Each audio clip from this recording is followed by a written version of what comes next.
First of all, I'd like to welcome y'all to Hit the Deck. This is DJ Marvelous, Hit the Deck Entertainment, world-class coverage of the culture. Today, I have two Culpeper natives, one of which who went on to dominate at the college level, at the high school level, and he ended up playing professional basketball in Europe and had stints in the NBA, most notably with the Golden State Warriors. I'd like to welcome to my platform, Mister Jennings. Yes, sir. And again, back. What's up, baby?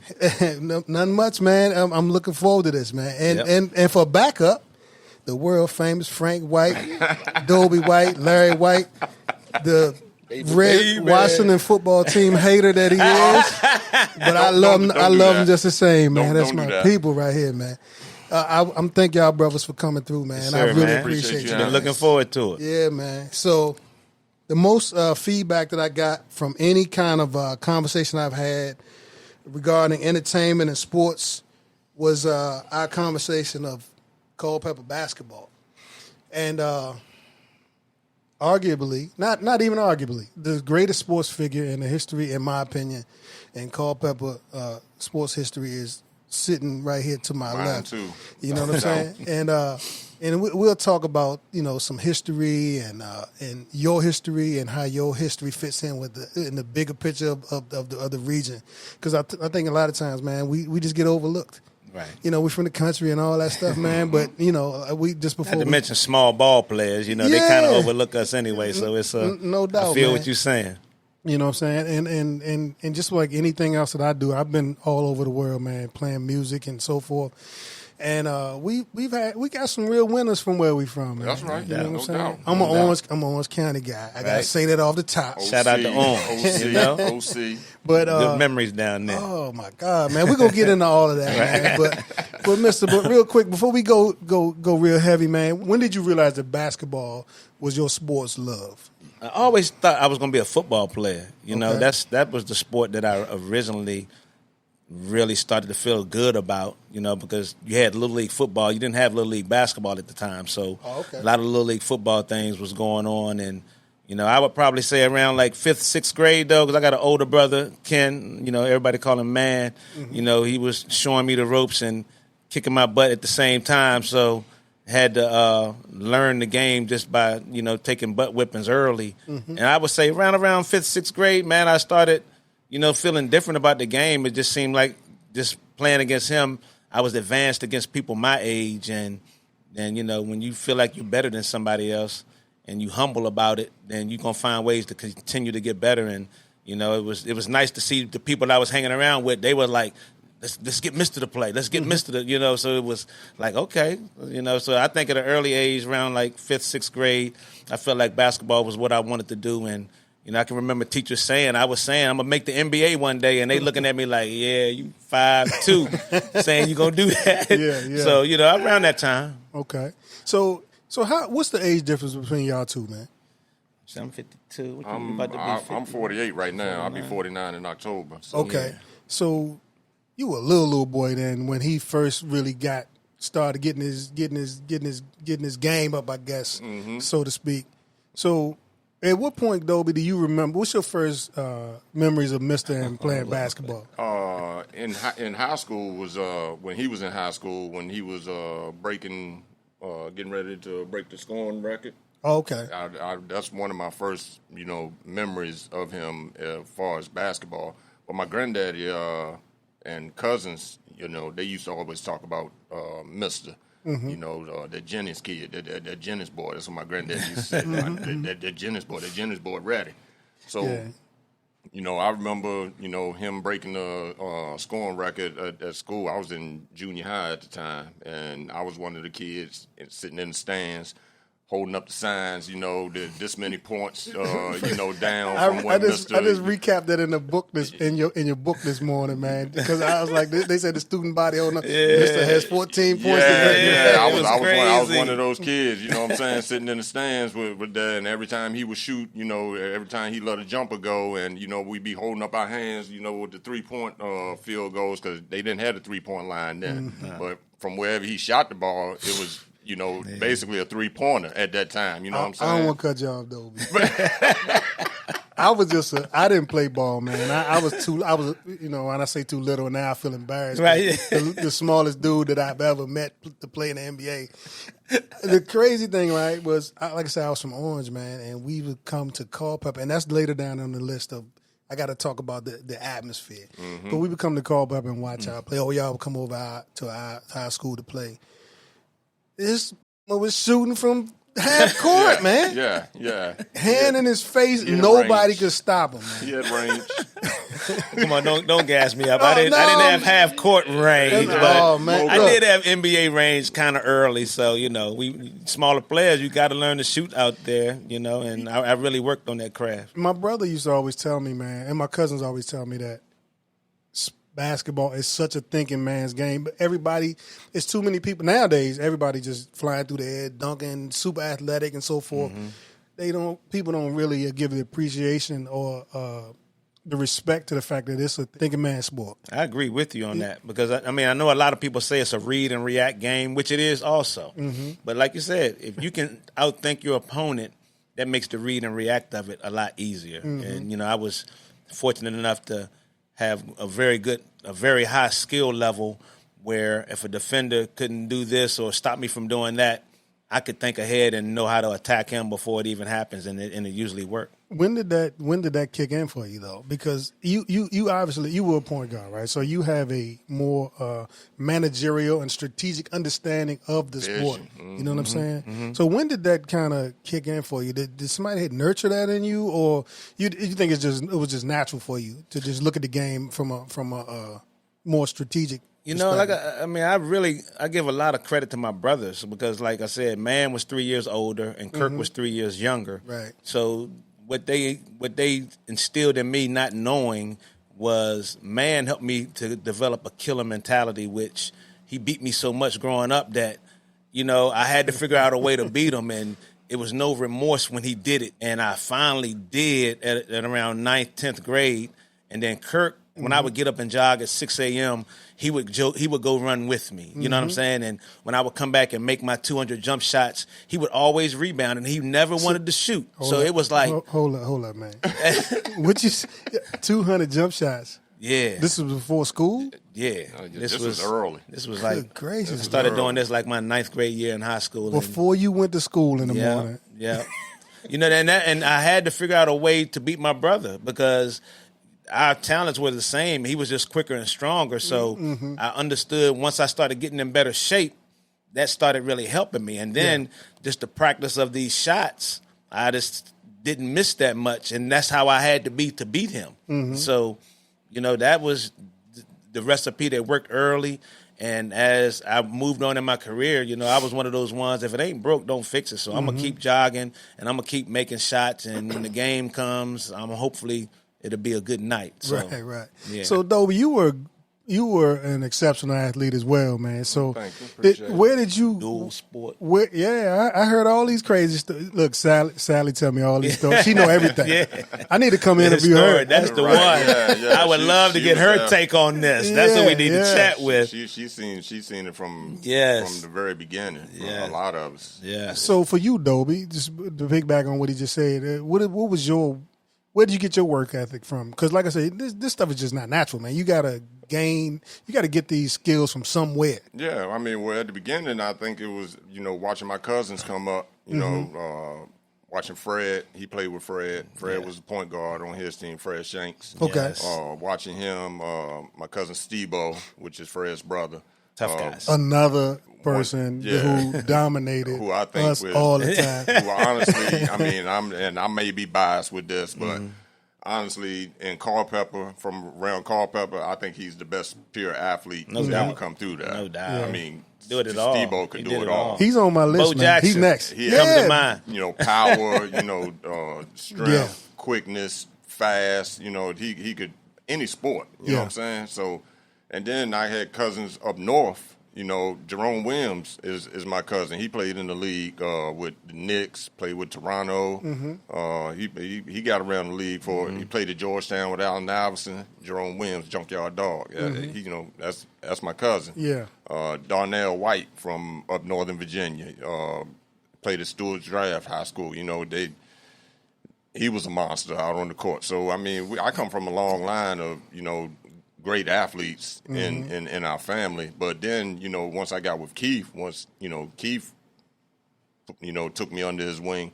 I seen his work ethic, and seen what he was doing on the basketball as far as getting himself ready for that next level, and it just it rolled off on me, and I was like, well, Keith is doing this. This is somebody that I can really touch, somebody I can really feel and see that's, getting the results out of his hard work. Yeah. You know what I'm saying? So that just made me want to work harder at, football, which was my love, back then at the time. That's what I was really trying to strive What position did you play football? I played overseas. No, I'm saying what position did you play? Quarterback and okay. safety. Yeah, okay. Quarterback and safety. So that was my love. You know what I'm saying? I like basketball, but I wouldn't call myself a basketball player. But, man, I come on, man. Well, you know what I'm saying? I loved football. Basketball, I love to compete. Be out there with Keith and his brothers, you know what I'm saying? Being out there and, I didn't want to get run over top of, so I had to do what they was doing and step my game up so I could compete with them guys. You know what I'm saying? Because ain't nobody gonna laugh at me out there. You know what I mean? So that's where I basically got it from. Yeah. So hey, look. So moving on, fellas. Mister, tell me about Billy Thornhill. When he. Like I said, my brother played for him, so I kind of, when he would go to practice or the rec, Coach Thornton would open the gym up, and he would still play a little bit at those times. So he played. He could still, yes. He kind of stopped playing when I really came around, like my freshman year, when he told me thought I could play varsity. And so that moment, I didn't really understand it because I was ready to play with the Cougar team one more year, but my Cougar dad, team. the junior high, the middle school team, the junior high team, and when Thornhill approached me about it, and I told my dad, and he was like, if you want to get better, you got to play against better people. So I went back to Thornhill, and I was like, yeah, I'll do it. And that freshman year was kind of a learning process. I think he didn't know if I was ready or not, but by the end of the season, he felt like I was ready because we weren't that good our freshman year anyway.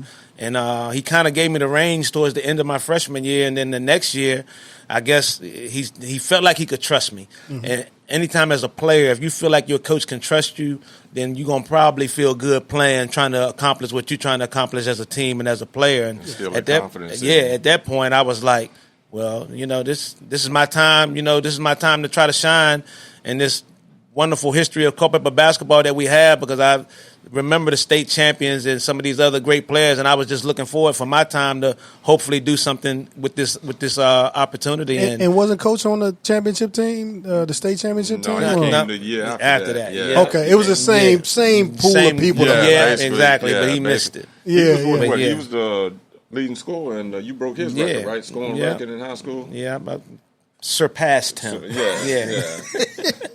But yeah, I mean, he was a guy that gave me a lot of freedom. He's basketball royalty in Culpeper. Yeah. Okay. Yeah. So, man, I heard all these stories from Dobie and Alex when they here last time, man. So, I always say that, yeah, man, you got good players and all that, man, but you got to have good leadership to kind of put you in a position to get better and win and so forth. So I was just wondering, from the horse's mouth, how what the relationship was with the coach. I mean, it was just cool. I thought it was. I would say he was a player's coach. I think a lot of times coaches that have been players and have done well, I think they can turn out to be a good player's coach. And like I said, we didn't have a lot of conversations about what I should do. I mean, I think he knew I understood the game, and he was just giving me an opportunity to go out there and showcase my skills. And like you said, I mean, I was a point guard in college, but I was the shooting guard in high school. Yeah. So I was like, let me get buckets. Let me see, let me figure out how I can get these buckets. And, it was a great way to play. Yeah. And after I came after him with Thornhill, it wasn't really a day in practice that I didn't hear Mister Jennings' name. You know what I'm saying? Because I'm playing the same position, as Mister. And it's like, I need you to be, I need you to be the leader. I need you to, run the team like Keith used to run. You know what I'm Mister, saying? who did Coach tell you? Who did the coach use for you to be motivated? Because I've heard all of these crazy stories, man. But I just want to hear it again because he's telling Dobie you need to be like Mister. Mm-hmm. Right. But who's the coach telling you to be like? Me? Okay. I guess. I mean, because he didn't tell me to be like anybody else. He just told me shoot it. He said shoot it. I was like, from here? He was like, yeah. I was like, okay. So that was it. I guess, that would be something I'd like to chat with him about to see what he thinks about these conversations. But yeah, he just gave me the green light, and hey, I didn't see any other light besides that. Right. Though, man, I think a lot of times, man, some of these coaches, especially they came from a different generation, I guess, right? And it seems like a lot of times, what bothers me, right, is look, just as a fan, right, I see coaches who don't understand who they have playing for them, and they try to change them up and make them do something that they weren't naturally doing, right? But it seemed like coach like shoot it. Yeah, he didn't try to change much at all. I mean, that was how it was those 4 years. Yeah, and I just got more.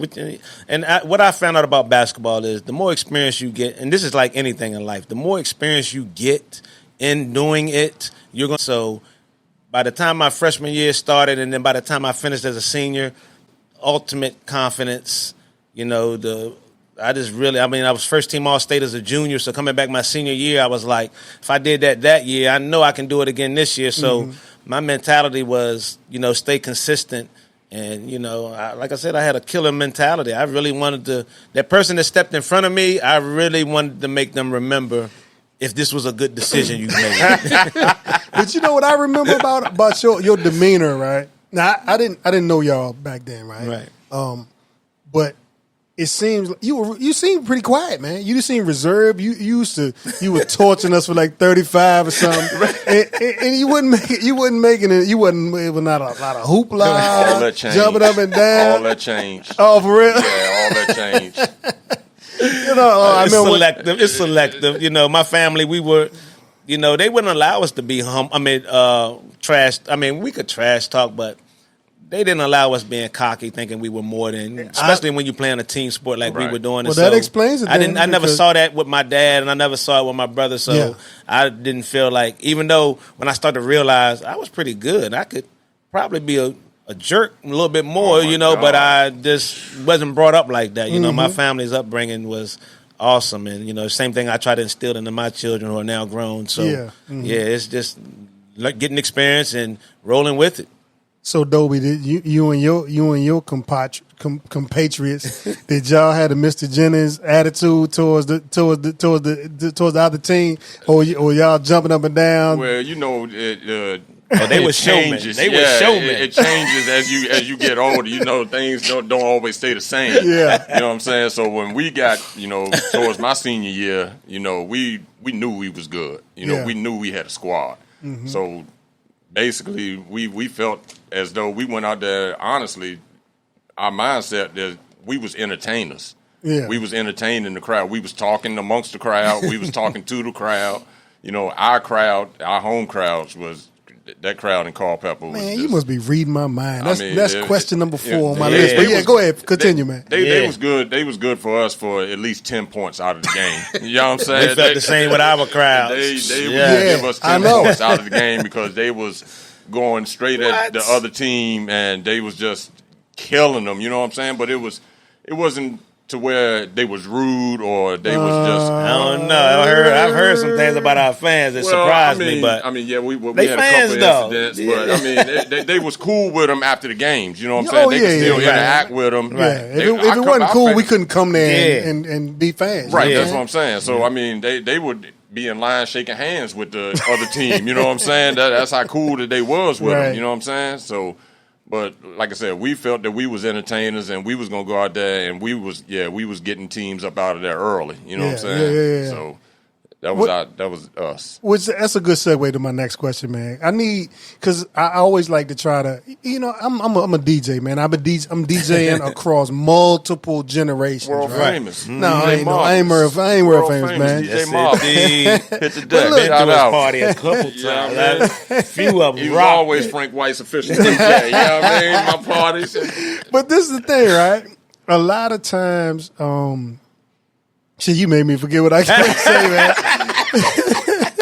No, man, but the memories flooded back. Yeah, I feel you. It's so many of them. Beautiful thing. So many of them. But look, the atmosphere no, that's what it was. I try to tell, every generation always tells the young people, "Oh man, y'all wasn't doing it like we were doing it." Yeah. But literally, they were not doing it like we were doing it. Right. Because the world has changed, right? Right. Can y'all articulate to the people listening, right, to the people watching this interview, what the atmosphere was like in Culpeper or on the road, the atmosphere playing high school basketball back in the late 80s? I mean, what I recall about it, it's always been like loyalty with Culpeper basketball fans. You know what I'm saying? Just remembering a little bit of the state championship team. And, being a young kid, watching them play, just seeing the energy in the gym. Like I said, I mean, for me, that was just the dream of one day I want to play out here. You know what I'm saying? Yeah. Just looking at it.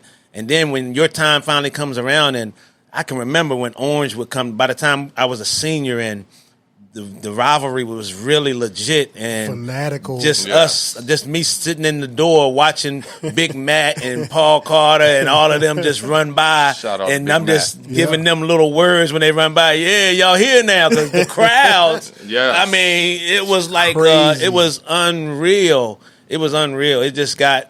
Like Dobie said, we felt like we were ahead before the game started, and it could be intimidating, man. When you play in front of a crowd that supports you wholeheartedly and is really in for you to win, black and white fans. I mean, it was. I mean, I knew it was a tough place to come and play, and I enjoyed it. And to be able to play well in that type of arena, it just was. I'm sure. We created a lot of memories for different fans. Shit, nightmares. Right?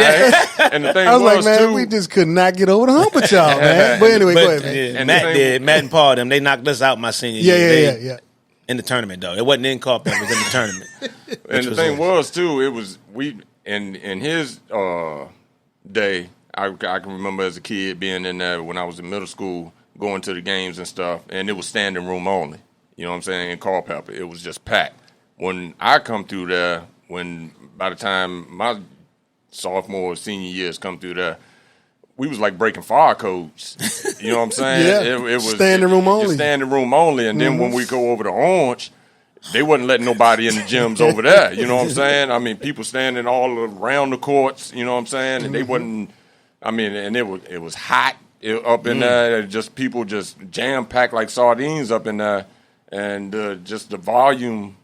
The atmosphere up in there playing against them guys that I played against, I seen him play against. It was just, and away games, all our away games, we was like had more people than their home teams did when I was coming through there, even when he was coming through there. Yeah.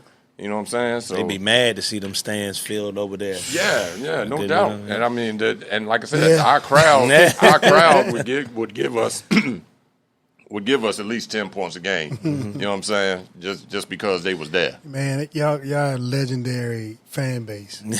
Unbelievable, man. I'm trying to explain to young folks, man, the coming to Culpeper basketball games, especially when we played y'all, it just seemed like a college basketball game. Yes. Man. You know what I'm saying? Knowledgeable. Yeah. They knew the game. Yes. They knew the game. Yeah. All right. So, can you tell me about getting recruited and